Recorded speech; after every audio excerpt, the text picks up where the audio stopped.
청년들에게 늘 설교를 하다 보니까 말이 좀 빠르고 천박합니다.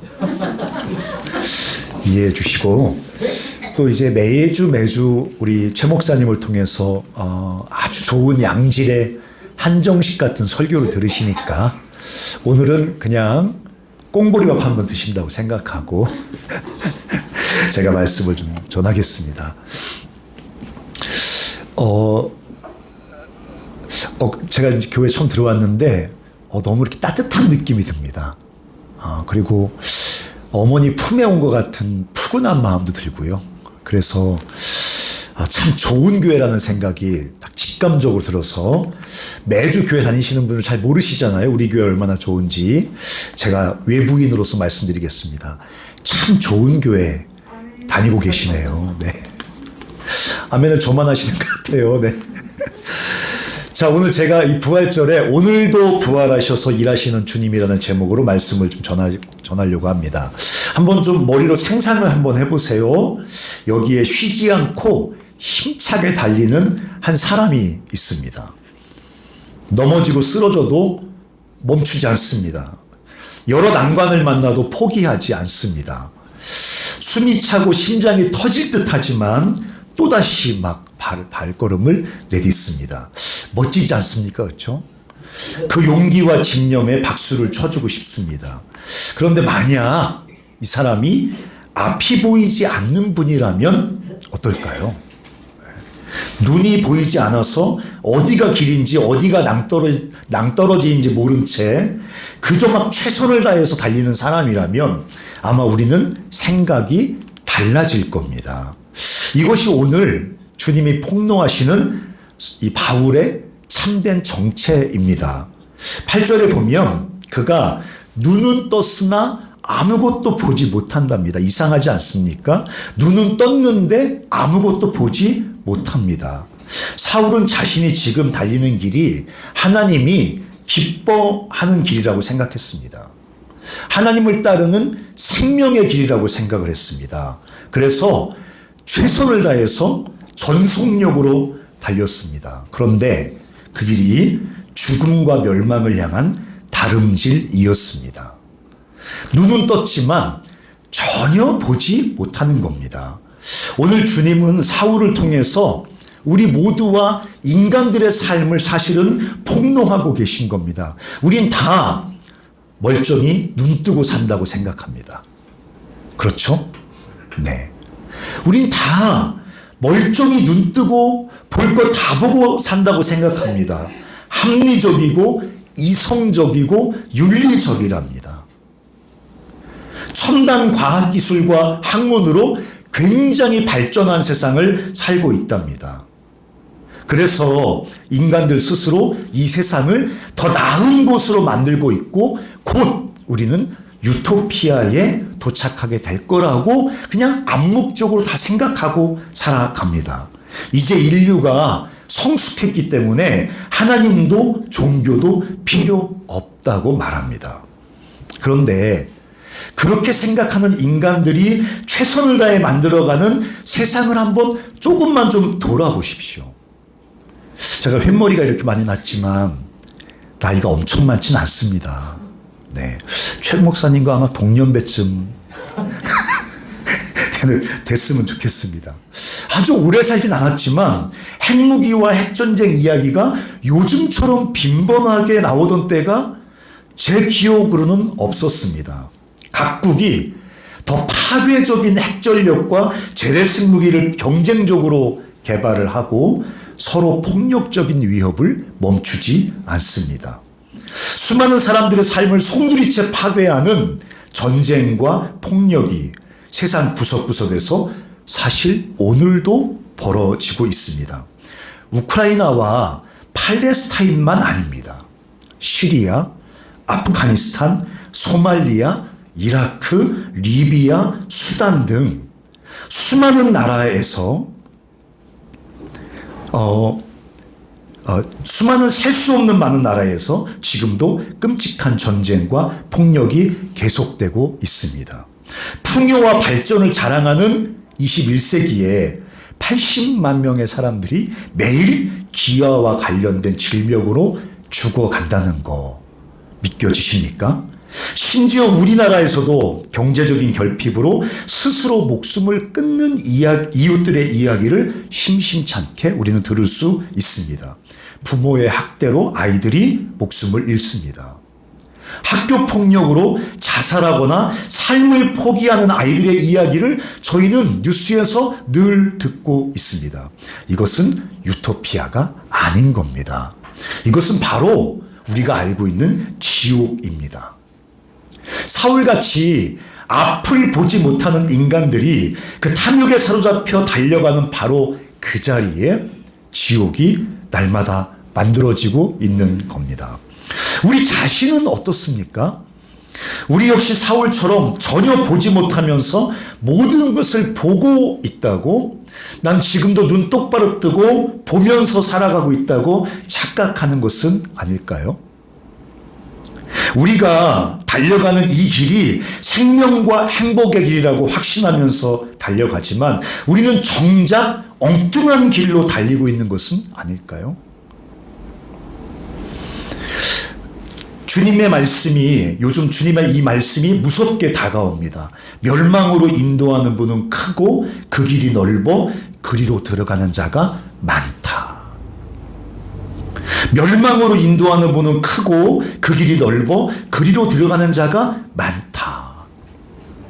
우리가 있는 힘을 다해 달려가는 그 길, 세상 모든 사람들이 함께 달리고 있는 그 길이 혹시 주님이 말씀하신 멸망으로 인도하는 넓은 길이 아닌지 저는 요즘 문득문득 겁이 납니다. 그런 사울이 눈을 뜹니다. 주님께서 그의 눈에서 비늘을 벗겨 그의 눈을 열어주십니다. 눈이 열린 바울이 고백하기 시작합니다. 예수는 하나님의 아들이요 그리스도이십니다. 한번 따라서 해보실까요? 예수는 하나님의 아들이고 그리스도입니다. 오늘 보니까 우리 10대들도 많이 와 있네요. 네, 청년들도 와 계신 것 같고, 네, 어르신들도 와 계신 것 같고, 네, 제가 좀 재밌게 설교하겠습니다. 그래서 너무 우리 10대들 저 사람 얼굴 보니까 엄청 설교 길게 하게 생겼다 걱정하지 마시고 제가 금방 설교로 끝내니까 조금만 참으세요. 눈이 열리니까 바울이 눈에 보이는 대로 말하기 시작합니다. 예수는 하나님의 아들이고 그리스도이십니다. 이건 단순히 유대교에서 기독교로 개종했다는 개종의 이야기를 말하고 있는 게 아닙니다. 바울의 눈이 열리니까 그동안 보이지 않던 길, 전혀 새로운 생명의 길이 보이기 시작했다는 것을 우리에게 말해주고 있는 것입니다. 예수가 그리스도라는 말은 예수만이 우리의 참된 왕이라는 고백입니다.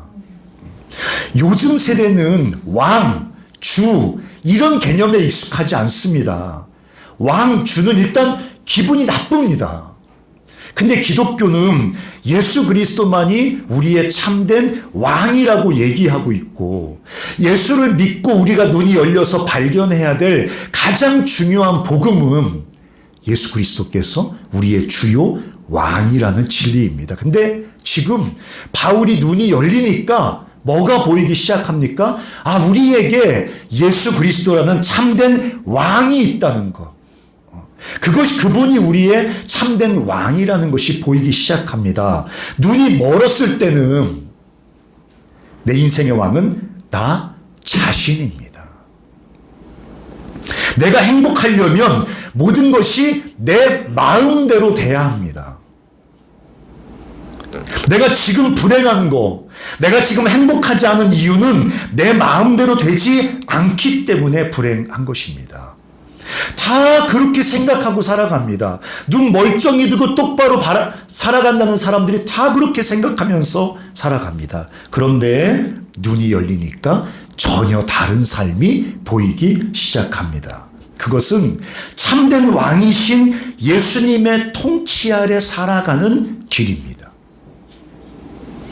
그분의 통치 아래 살아감으로 그분이 주시는 참된 생명과 행복을 비로소 경험하는 전혀 새로운 길입니다.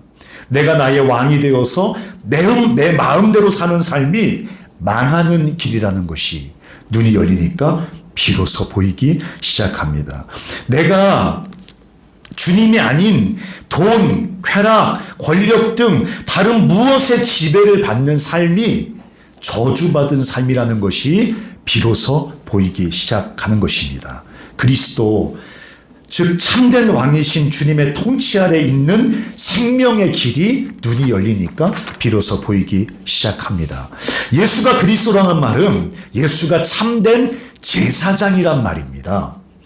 죄인인 우리와 거룩하신 하나님을 사랑으로 연결시켜주고 하나님의 사랑을 우리 삶에 부어주심으로 우리로 비로소 참된 배부름을 경험하게 하는 분이라는 고백을 지금 하고 있는 것입니다. 눈이 멀었을 때는요, 이렇게 생각합니다. 우리의 마음이 이렇게 줄이고 목마른 이유는 내 욕망이 채워지지 않아서라고. 우리 삶이 이렇게 불행한 이유는 돈이 충분하지 않아서라고, 건강과 권력과 쾌락이 충분하지 않아서라고 생각합니다. 그런데 눈이 열리니까 예수를 통해 부어지는 하나님의 사랑만이 나를 배부르게 할 수 있음이 비로소 깨달아집니다. 나는 부족함이 없습니다라는 이 위대한 고백은 돈과 권력과 쾌락을 다 가진 사람이 아니라 여호와께서 나의 목자라는 고백을 하는 사람만이 할 수 있는 고백인 것입니다. 예수 안에서 부어지는 하나님의 사랑으로 참된 배부름을 경험하는 삶의 길이 눈이 열리니까 비로소 보이기 시작합니다. 예수가 그리스도라는 말은 예수가 참 선지자라는 고백이거든요.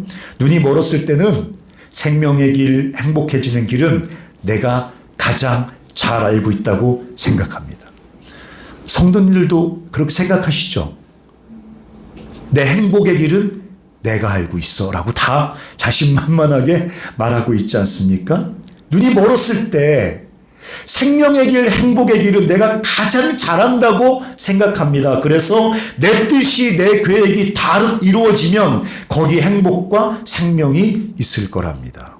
눈이 열리면 깨닫게 됩니다. 우리는 전혀 진리를 모르고 있습니다. 참된 생명의 길에 우리는 철저히 눈먼 소경인 것입니다. 주님이 생명의 길을 보여주지 않으시면 최선을 다해 내 삶을, 이 세상을 지옥으로 만들어가는 존재라는 것이 눈이 열려야 비로소 깨달아집니다. 세상을 이렇게 지옥 비슷하게 만들어가는 사람들은 바보거나 못 배웠거나 무엇이 없는 사람들이 아닌 겁니다. 오직 주님의 말씀을 내 길의 빛이요 내 발의 등 삼아 살아가는 그 길이 참된 생명의 길임을 주님께서 눈을 열어주시면 비로소 깨닫게 된다는 것입니다. 오늘 이 사울의 이야기는 단순히 개종을 말하는 것이 아니라 눈이 열려서 전혀 새로운 삶, 전혀 새로운 목적과 가치와 전혀 새로운 방식으로 삶을 살아가는 근본적인 변화의 이야기입니다. 변화의 이야기. 한 사람의 삶이 완전히 변한 것입니다. 새로 태어나는 것 같은 이 근본적인 변화를 기독교에서는 회심이라고 이야기합니다. 회심. 오늘 바울이 경험한 것입니다. 근데 오늘날 기독교는요, 이 회심에 대한 소망과 확신을 잃어버렸습니다. 기독교를 통해서, 복음을 통해서, 예수님을 통해서 한 사람의 삶이 근본적으로 뒤집어지는 회심에 대한 소망과 확신을 잃어버렸습니다. 그냥 조금 더 나은 삶을 살아가는 것이 목표가 되어버렸습니다. 조금 더 건강하고, 조금 더 평안하고, 조금 더 윤리적이고, 조금 더 품위 있는 삶을 사는 것이 그냥 기독교를 믿는 목적이 되어버렸습니다. 그러나 복음은 사람을 근본적으로 바꿔놓습니다. 죽은 자를 살리고요, 눈먼 자를 눈뜨게 하고 적의에 가득한 적개심이 가득한 사울 같은 사람을 주님의 종으로 완전히 변화시켜 버립니다. 복음은, 기독교의 복음은 한 사람을 완전히 다시 태어나게 함으로 전혀 다른 삶을 살아가게 만든다는 것입니다. 어떤 분들이 이렇게 생각합니다. 에이, 그건 성경 시대에나 일어나는 일이지. 그런 거는 사도 바울 같은 사람에게나 일어나는 기적이지. 그러나 오늘 부활절 아닙니까? 부활절은 뭐를 상징하는 거죠? 부활하신 주님은 오늘도 일하신다는 것을 말하고 있는 것입니다. 주님은 무덤 속에 여전히 계셔서 우리에게 좋은 교훈과 감동과 모범을 그냥 기억나게 하시는 분이 아니라 부활하셔서 오늘 여기서 여전히 일하십니다. 그래서 우리는 오늘날에도 바울에게 일어났던 이런 근본적인 회심을 확신하고 기대할 수 있는 것입니다. 그렇다면 부활하신 주님은 어떻게 일하실까요? 제가 세 가지만 간단하게 말씀을 드리겠습니다. 첫 번째, 빛을 비추어 주십니다. 그때 사울에게 빛을 비추어 주셨던 주님은 오늘도 부활하셔서 오늘 우리 시대 사람들에게 빛을 비추어 주신다는 것입니다. 3절에 이렇게 써 있습니다. 호련히 하늘로부터 빛이 그를 둘러 비추는지라. 눈은 떴으나 아무것도 보지 못한 채 죽음과 멸망을 향해 치닫던 사도 바울의 삶에 주님의 빛이 비추어지니까 비로소 눈이 열려서 마땅히 가야 될 생명의 길을 다시 걷기 시작했던 것처럼 주님은 오늘도 우리 시대를 살아가는 사람들, 눈은 떴으나 아무것도 보지 못한 채 자신의 삶과 세상을 힘써 지옥으로 만들어가고 있는 사람들의 삶에 빛을 비추어 주신다고 말씀하고 있습니다. 요한복음에 이렇게 써 있습니다. 참빛. 어르신들 이빛 말하는, 참빛 말하는 거 아닙니다. 이 참빛. 이 젊은 분들은 참빛 뭔지 모를 텐데 어르신들은 참빛 하면 우리 집에도 하나씩 있는데 이게 참빛 생각하시면 안 돼요. 빛이죠. 비추는 빛. 요런 빛입니다. 참빛. 곧 세상에 와서 각 사람에게 비추는 빛이 있다 이렇게 써 있습니다. 각 사람은 every person입니다. 우리 시대에도 하나님은 살아계셔서 부활하셔서 어둠 가운데 죽음을 향해 추락하는 사람들의 삶에 빛을 비추어 주신다고 말씀하셨습니다. 오늘도 주님은 어둠 속에 허우적거리는 인생들에게 빛을 비추어 주시는 줄 믿습니다. 저는 제 별명이 중학교 때 쓰레기였습니다. 제가 어디 봐서 쓰레기 같습니까? 그렇죠? 근데 중학교 때 별명이 쓰레기였습니다. 고등학교 때 별명은 개쓰레기였습니다. 저는 굉장히 어려운 가정에서 태어났습니다. 저희 어머니 아버지는 지금 장로님 권사님이시지만 아버님은 소천하셨고 그때는 예수를 안 믿었습니다. 늘 싸우셨습니다. 365일 중에 한 300일은 싸우신 것 같습니다. 그때 우리 대학생이 물어보더라고요. 65일은 왜 안 싸우셨어요? 이렇게 물어보더라고요. 65일은 아버님이 집에 안 들어오셨습니다. 싸울 수가 없죠. 그러니까 1년 내내 전 중학교 때부터 늘 어머니 아버지가 싸우시고 막 우장창 꿍창 막 부서지고 유리창이 깨지고 막 이런 것을 늘 보며 살았습니다.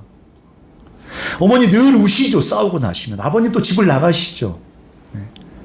이제 그렇게 살다 보니까 그런 환경 속에 살다 보니까 뭐 환경 때문에 그런 것도 아니지만 제가 어릴 때부터 방황을 했습니다. 막 술을 먹고 막 싸우고 가출을 하고 중고등학교 때 그 흔한 문학점집 하나 그 문학 도서 같은 거 하나 읽지 않고 6년 내내 방황했습니다.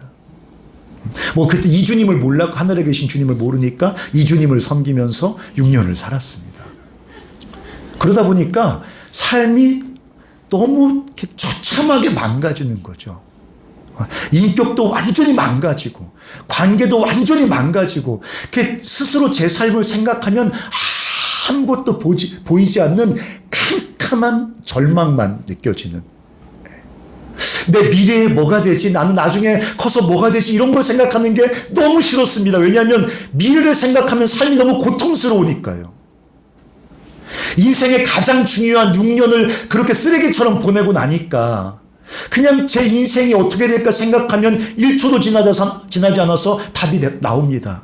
그냥 버려진 오물처럼, 그냥 이렇게 마치 버려진 쓰레기처럼 그렇게 내 인생은 끝나게 될 것이나 뭐 이런 생각이 드니까 미래를 생각한다거나 뭐 꿈을 꾼다거나 가끔 선생님들이 오셔서 미래의 꿈을 비전을 뭐 적어봐라 그러면 그런 시간이 너무너무 싫었습니다.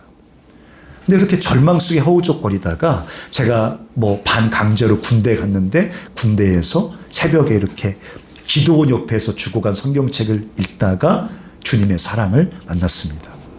전 그날 새벽 한 4시쯤 됐을 때 그날 밤의 경험을 잊을 수가 없습니다. 뭐 가슴이 뜨거워지고 뭐 이런 것도 있었지만 저에게 빛이 비춰왔습니다. 이런 눈에 보이는 물리적인 빛은 아니었지만 제 심령을 비춰오는, 제 중심을 비춰오는 하나님의 빛을 경험했습니다. 저는 그냥 오물에 뒤덮인 쓰레기 같은 인생이라고 생각했는데 그렇게 오염되고 덕지덕지 때묻은 인생 속에 제가 얼마나 소중한 하나님의 작품인지를 그때 하나님이 빛을 비추어 눈을 열어주시니까 저의 존재에 대해서 새롭게 발견하게 됐습니다. 아무런 소망도 보이지 않고 캄캄한 어둠 속에 그냥 던져진 것 같던 그런 제 인생이었는데 주님께서 제 삶에 빛으로 찾아와 주시니까 제 삶에 새로운 소망이 보이기 시작하는 겁니다. 제가 왜 청년들에게 그리스도의 복음을 증거하는 일에 제 평생 뛰어들었는가 누가 물어보시더라고요. 제가 청년 때 여러 가지 이유 때문에 아무런 소망도 없이 날마다 절망의 쳇바퀴를 돌리면서 그냥 죽음을 날마다 살고 있었을 때 주님의 빛이 비추어오니까 제 삶에 너무 아름답고 찬란한 소망을 본 경험이 있게 되었거든요.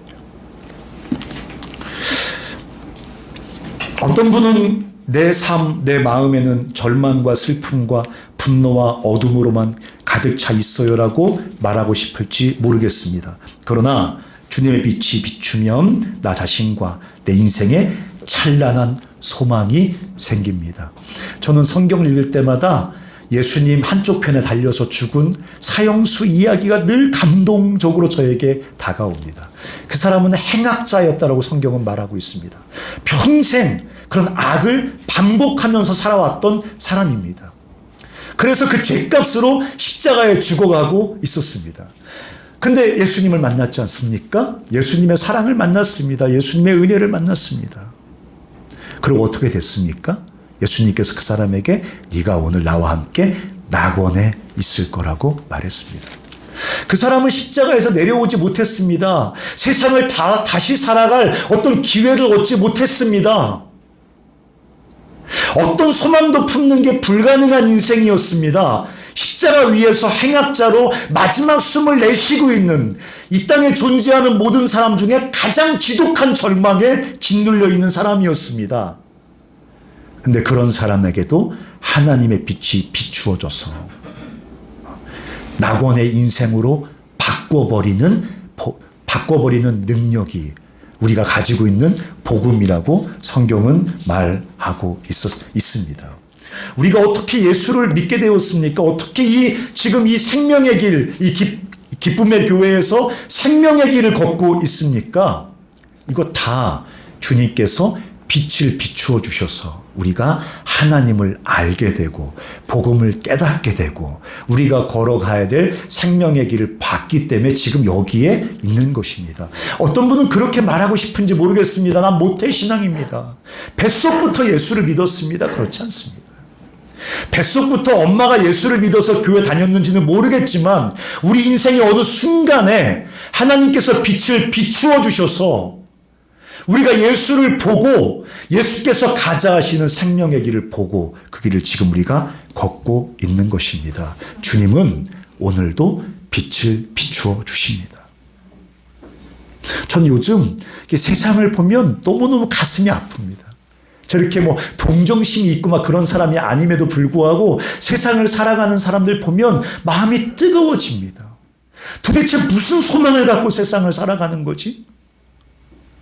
돈을 조금 더 버는 게 그들의 소망인가? 그럼 돈 다음에 삶은 어떻게 되는 거지?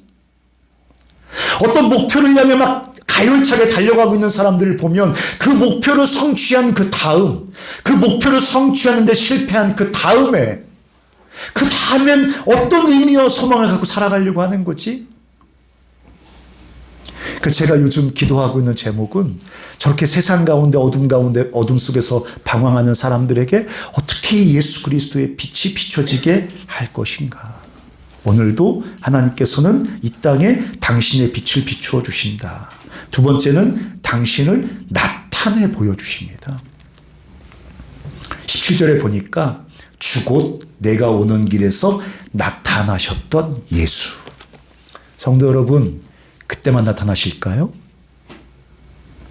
바울에게만 나타나실까요? 아닙니다. 부활하신 예수님은 오늘도 이 땅을 살고 있는 수많은 어둠 가운데 있는 사람들에게 당신을 나타내 보여주십니다. 지금 사울이 뭐 하러 가다가 예수님 만난 건가요? 네, 교회와 예수 믿는 사람들을 핍박하러 가다가 예수님을 만난 것입니다. 신념을 가진 적대자 바울, 예수 믿는 교회를 뜯으러 부시러 가는 바울의 그 무지와 불신을 뚫고 예수님께서 그 삶에 자기를 나타내 보여주셨습니다. 그렇다면 누구에게, 어떤 사람에게는 예수님이 나타날 수 없다고 우리가 생각할 수 있겠습니까? 제가 이 성경을 읽으면서 이렇게 체면머리가 없는 주님이 있을 수 있는가?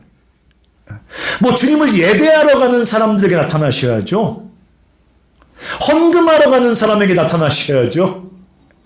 기도원에 40일 작전 기도하러 가는 사람에게 나타나셔야죠. 예수와 예수 믿는 사람을 잡아 죽이겠다고 가는 사람의 그 로정에 불쑥 나타나셔서 그에게 구원의 은총을 베풀어 주십니다. 바울이 이렇게 말합니다. 그의 아들을 이방에 전하기 위하여 그를 내 속에 나타내시기를 기뻐하셨을 때.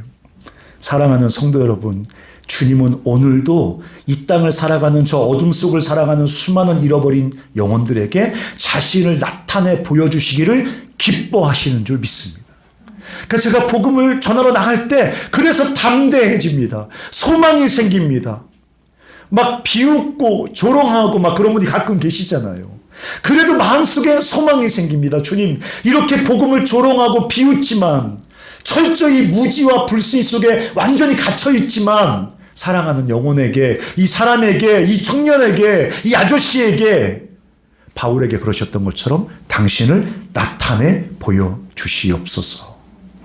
적대적인 신념으로 가득 찬 사울의 마음에 자신을 나타내셨다면, 주님과 교회를 향한 증오로 가득한 그 죽어버린 마음에 당신을 나타내셨다면, 이 시대 청년들, 다음 세대들의 가슴마다 주님이 당신을 나타내 보여주실 것을 믿어야 하지 않을까요? 제가 옛날에 한 교회에서 청년 대학생들을 섬길 때 여공들만 모이는 교회였습니다. 그 당시에는 가난한 집에 우리 여학생들이 학교를 다닐 수 없으니까 밤에는 직장 생활을 하고 낮에는 학교를 다니는 그런 데가 많이 있었습니다. 제가 그 여학생들을 지도했던 교회에서 지도했던 적이 있었습니다. 근데 한 여학생이 남학생 손을 잡고 교회에 왔습니다. 최초의 남자 성도였습니다. 한 30명 모여 앉아 있는데 그 남학생이 여자들 틈에나 앉아 있기 창피하니까 제 옆에 항상 와서 앉아 있었습니다. 저는 항상 그 청년이 제 옆에 앉을 때마다 걔가 그 전날 뭐를 안주 삼아서 어떤 술을 먹었는지 정확히 쓸 수 있었습니다. 그 친구는 거의 늘 막걸리를 먹었습니다. 그리고 제가 냄새를 맡아보면 주로 아마 이렇게 찌개 같은 거에서 막걸리를 먹고, 토요일 날 주말이니까 밤새 먹고 애인 자매에게 끌려서 교회를 오는 겁니다. 오빠 나 교회 안 가면 나 오빠 안 만나 하니까 교회는 오는데 밤새 술을 먹었으니까 그 여학생들은 막 코 막고 막 시름티를 팍팍 내니까 항상 제 옆에 와서 앉았습니다. 그리고 제가 축도할 때쯤 되면 이제 긴장이 풀리니까 한번 꼭 하고 트림을 한번 하면 축도와 트림이 이렇게 같이 나가면서 오던 자매들이 예배가 끝나는구나 이렇게 알게 되는 신호였습니다. 한 자매가 좀 찾아왔습니다. 회장 자매가. 저 오빠 교회 나오면 교회 안 나온다는 자매들이 많아요. 목사님 우리 계속 교회 나와야 되니까 저 오빠 교회 나오지 않게 해주세요. 다른 교회 나가라고 해주세요. 아니면 술 끊고 나오라고 해주세요. 뭐 여러 가지 말을 들었지만 제가 그렇게 하자고 내버려 뒀습니다. 한 3개월쯤 지나고 그날도 여지없이 똑같은 포맷으로 예배를 드리고 제가 축도를 하는데 축도가 딱 끝나고 깜짝 놀랐습니다. 왜냐하면 그날 술 냄새가 안 나는 거예요. 그래서 제가 속이 안 좋은가 이렇게 생각하고 넘어갔습니다. 그 다음 주 예배 드리는데 그 다음 주에도 술 냄새가 안 납니다. 3주째 술 냄새가 안 났을 때 제가 물어봤습니다. 너 무슨 일 있니? 어디 아파? 왜 맨날 먹던 술을 안 먹고 와? 그랬더니 그 청년이 저에게 얘기했습니다. 술 끊었습니다. 술 왜? 저 주님 만났습니다. 뭐 이렇게 서투르게 말을 하는 거예요. 그래서 무슨 일이 있는지 들어봤습니다. 어느 날 예배를 같이 드리고 있는데 찬송을 부르는데 직접적으로 연관된 가사는 아니었음에도 이 학생이 그렇게 말했습니다. 내 마음이 환해졌어요. 주님이 믿겨지기 시작했어요. 그분과 함께 새롭게 살아갈 용기가 생겼어요. 제가 적어왔습니다. 내 마음이 환해졌어요. 환해지니까 보이지 않던 게 보이기 시작하죠. 주님이 믿어지기 시작했어요. 그분과 함께 새롭게 살아갈 용기가 생겼어요.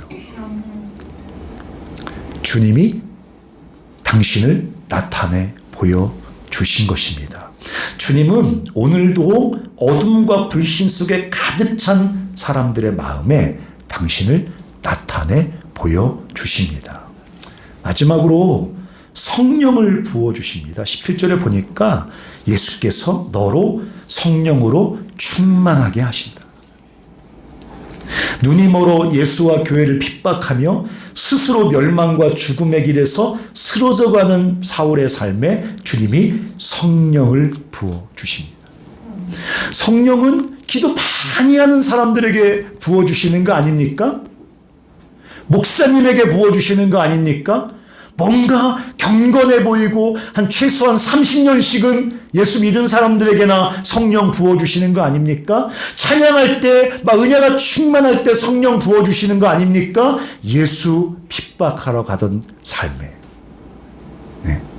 눈이 멀어 흑암과 불신에 사로잡혀서 스스로의 삶을 지옥으로 만들어가면서 쓰러져가는 한 사람의 삶에 하나님께서 성령을 당신의 생기와 호흡을 불어넣어 주셔서 그 사람이 다시 일어나 그리스도의 복음으로 세상을 살리는 하나님의 사람의 삶으로 살려내셨다는 것입니다.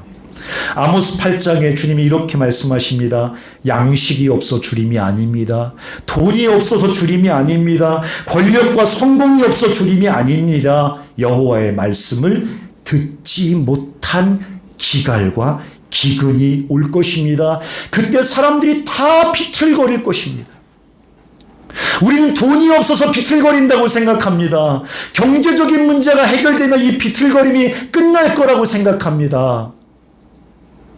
사회복지 문제, 정치 문제, 경제 문제 이런 게 해결이 안 돼서 그런 것에 대한 기근 때문에 나와 세상이 비틀거린다고 생각합니다. 근데 주님은 뭐라고 말씀하십니까? 여호와의 말씀, 생명의 복음을 듣지 못해서 사람들이 비틀거린다고. 그날의 아름다운 처녀와 젊은 남자가 다 갈아여 쓰러진다고 말합니다. 우리 시대 모든 교회가 말합니다. 다음 세대가 쓰러진다고. 근데 다음 세대가 쓰러지는 것은 돈이 없어서도 아니고 다른 것이 없어서가 아니라 여호와의 말씀, 생명의 복음을 듣지 못해서 쓰러지는 거라고. 소망 없어 보이는 아이들, 너무 일찍 삐뚤어진 아이들, 뼛속까지 적의와 쓴뿌리로 가득한 아이들, 세상을 향한 삐뚤어진 분노로 가득한 아이들. 혹시 우리 집에도 있나요? 그렇지만 이렇게 말합니다. 성경이 생기가 그들에게 들어가매 그들이 곧 살아나서 일어나 서는데 극히 큰 군대더라. 제가 최동배 목사님 말씀하신 것처럼 이 교회에 보내고 싶은 자매 간사가 한 명 있습니다. 말씀하셨으니까 화답을 해야겠죠, 목사님께. 그 자매는 대학에 들어오기 전까지 불신자였습니다. 제가 직접 들었습니다. 밥 먹다가 성질이 나면 밥상을 엎는 딸이었답니다. 어머니께 직접 들은 겁니다. 패기 있네 그렇게 생각하는 분 계십니까? 그런 걸 싸가지가 없다고 하는 겁니다. 대학에 와서 예수를 믿게 됐습니다. 여러분, 요즘 아이들이 왜 밥상을 엎을까요? 왜 엄마한테 엄마! 하면서 이렇게 할까요? 비틀거리며 쓰러져 있는 겁니다. 그게 인격적으로 살아갈 힘이 없는 겁니다. 소망을 품고 뭔가 용기 있게 바르게 삶을 살아갈 힘이 없는 겁니다. 비틀거리다 쓰러져 버린 겁니다. 근데 그렇게 밥상 없던 자매에게 복음이 들려지고 이제 내가 예수를 믿게 됐습니다. 1년, 2년 시간 지나면서 엄마를 사랑할 힘이 생깁니다. 바르게 살아갈 용기가 생깁니다. 다시 인생을 시작할 자신감이 생깁니다. 대학교 4학년 때 방학 때 다른 친구들은 다 2주씩 단기 선교 갈 때 그 친구는 단기 선교를 포기하고 돈을 모아서 집으로 단기 선교를 갔습니다. 왜? 그랬더니 그동안 제가 싸가지로 살아왔는데 엄마 아빠 전도하기 위해서 집에 가는데 한 번 가서 사형리 읽어주는 건 안 될 것 같고 제가 한 1주 시간 내서 돈 모아서 일주일 동안 엄마 밥 해주고 있는 힘을 다해서 엄마 섬긴 다음에 나를 이렇게 변화시킨 예수 그리스도를 전하겠습니다. 이렇게 가서 일주일 동안 섬겼습니다. 밥상 없던 애가 밥상 닦고 밥상 없던 애가 밥해서 밥상에 밥 얹어 올리면서 그렇게 어머니에게 복음을 전했고 지금은 CC 간사가 돼서 사역을 하고 있습니다. 오늘날에도 주님께서 바울같이 적개심이 가득한 아이들 또 이렇게 비틀거리며 쓰러져서 막 그냥 되는 대로 막 인생을 욕망을 따라 그냥 살아버리는 아이들 살아있다고 말하지만 거의 죽어버린 것처럼 보이는 아무런 소망도 없이 쓰러져 있는 수많은 젊은 아이들에게 오늘도 성령을 생기를 불어넣어 주셔서 다시 살아나게 한다는 것입니다. 사랑하는 기쁨의 교회 성도 여러분, 이 모든 것을 주님이 아나니아를 통해 하신다는 것입니다. 하나님이 직접 하시면 훨씬 더 효율적입니다. 사울 직접 만나서 구원하시면 됩니다. 시간도 줄어듭니다.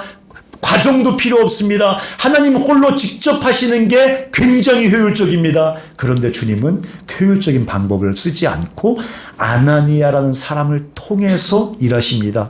굉장히 비효율적입니다. 잘 순종하지 않습니다. 믿음이 없어서 두려워합니다. 막 덤빕니다. 안 하겠다고 막 합니다. 그래도 주님은 홀로 일하지 않으시고 아나니아란 사람을 통해서 이 땅에 사울 같은 사람을 구원하시고 이 땅에 하나님의 복음으로 이 땅을 하나님의 나라로 만들어 가시는 그 영광스러운 역사를 우리를 통해서 하신다는 것입니다. 그래서 우리가 부족하고 불완전한 아나니아 같은 사람이지만 주님께 순종해서 그리스도의 복음으로 우리 이웃들을 섬기려고 나아갈 때 그리스도의 복음으로 그들의 손을 잡아줄 때 그리스도의 복음으로 그들을 위해 기도할 때 오늘 아나니아가 사울에게 형제 사울아 이렇게 부르면서 손을 잡아주거든요. 아나니아와 사울이 어떻게 형제입니까? 원수죠.